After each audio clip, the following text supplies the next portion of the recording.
LDFന്റെ വാഹന പ്രചരണ ജാഥ 3 ദിവസം പിന്നിട്ടു. ആന്റണി ജോൺ MLA ക്യാപ്റ്റനായുള്ള ജാഥ ഞായറാഴ്ച നെല്ലിക്കുഴിയിലാണ് സമാപിക്കുന്നത്. LDFന്റെ ജനമുന്നേറ്റ യാത്രയുടെ പ്രചരണത്തിനായി 4 ദിവസത്തെ ജാഥയാണ് കോതമംഗലം നിയോജകമണ്ഡലത്തിൽ സംഘടിപ്പിച്ചിട്ടുള്ളത്.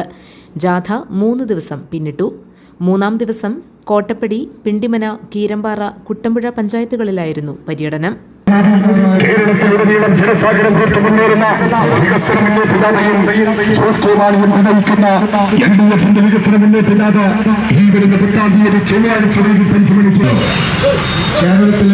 ഇന്ത്യയിലെ മറ്റൊരു സംസ്ഥാനത്തും നടപ്പിലാക്കുവാൻ കേന്ദ്രം ഭരിക്കുന്ന BJP-യുടെ ഗവൺമെന്റുകൾക്കോ ഇനി മുമ്പ് കേന്ദ്രം ഭരിച്ചിരുന്ന കോൺഗ്രസിന്റെ ഗവൺമെന്റുകൾക്കോ ഒന്നും കഴിഞ്ഞിട്ടില്ല എന്നുള്ളത് വസ്തുതാപരമായിട്ടുള്ളൊരു കാര്യമാണ്. പ്രിയപ്പെട്ടവരെ, അങ്ങനെ ഇന്ത്യക്ക് മാതൃകയായി കേരളം എന്ന് പറയുന്ന കൊച്ചു സംസ്ഥാനം നിലനിൽക്കുമ്പോൾ ഇവിടെ അധികാരത്തിലിരിക്കുന്ന ഇടതുപക്ഷ ജനാധിപത്യ മുന്നണിയാണ് വലിയ തോതിലുള്ള ബോധപൂർവമായിട്ടുള്ളൊരു ശ്രമം ഈ കേരളത്തിന്റെ മണ്ണിൽ നടത്തിക്കൊണ്ടിരിക്കുന്നുണ്ട് എന്ന്. ആന്റണി ജോൺ MLA ആണ് ജാഥ നയിക്കുന്നത്. പഞ്ചായത്തുകളിലെ പ്രധാന കേന്ദ്രങ്ങളിൽ ജാഥയ്ക്ക് സ്വീകരണം നൽകി. ദീർഘകാലം സേവനം അനുഷ്ഠിച്ചിരുന്ന പ്രിയപ്പെട്ട CPI ബ്രാഞ്ചിന് വേണ്ടി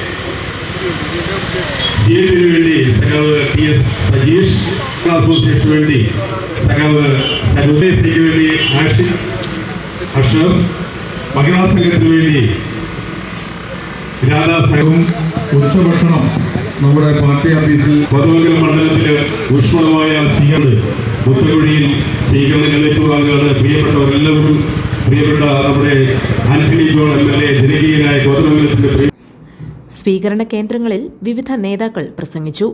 ക്യാപ്റ്റൻ മറുപടി പ്രസംഗവും നടത്തി. തന്നെയാണ് ഈ വികസന ക്ഷേമ പ്രവർത്തനങ്ങൾ അത് കേരളത്തിനകത്ത് ഒരു 3-ാം ഇടതുപക്ഷ ജനാധിപത്യ മുന്നണി ഗവൺമെന്റ് ഉണ്ടാകുമെന്നുള്ള കൃത്യമായ തിരിച്ചറിവിൽ നിന്നുകൊണ്ട് തന്നെയാണ് വല്ലാത്ത നിലയിലുള്ള അപവാദ പ്രചരണങ്ങൾ ഇന്ന് കേരളത്തിനകത്ത് UDF ആ നിലയിലുള്ള സമീപനം സ്വീകരിക്കുന്നത്. അതിന് ഏറ്റവും നല്ല ഉദാഹരണമായി നമുക്ക് ഉയർത്തിക്കാണിക്കാൻ കഴിയുന്നതാണ് ശബരിമല വിഷയവുമായി ബന്ധപ്പെട്ടുകൊണ്ട് അവരിപ്പോൾ സ്വീകരിക്കുന്ന സമീപനം. കഴിഞ്ഞ പഞ്ചായത്ത് തദ്ദേശ സ്വയംഭരണ തെരഞ്ഞെടുപ്പിൽ ശബരിമല വിഷയം ഉന്നയിച്ചുകൊണ്ട് ജനങ്ങൾക്കിടയിൽ തെറ്റിദ്ധാരണ പരത്താൻ കഴിയുന്ന സമീപനം അവർ സ്വീകരിച്ചിരുന്നു. അതിലൊരു പരിധിവരെ അവർ വിജയിച്ചു എന്നുള്ളത് വസ്തുതയാണ്. അപ്പോൾ ആ ശബരിമല വിഷയവുമായി ബന്ധപ്പെട്ടുകൊണ്ട് ഗവൺമെന്റിന് കൃത്യമായ നിലപാടാണ്. ശബരിമലയിൽ വലിയ കൊള്ള നടന്നു എന്നുള്ളത് സർക്കാർ തന്നെ സമ്മതിക്കുന്നതാണ്. വലിയ കൊള്ളയാണ് ശബരിമലയിൽ നടന്നിട്ടുള്ളത്.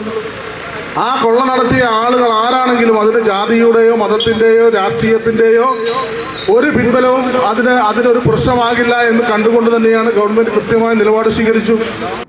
4-ാം ദിവസമായ ഞായറാഴ്ച കോതമംഗലം മുനിസിപ്പാലിറ്റിയിലും നെല്ലിക്കുഴിയിലുമാണ് ജാഥയുടെ പര്യടനം. നെല്ലിക്കുഴി ടൗണിൽ നടക്കുന്ന സമാപന സമ്മേളനം മുൻ മന്ത്രി പ്രൊഫസർ C രവീന്ദ്രനാഥ് ഉദ്ഘാടനം ചെയ്യും.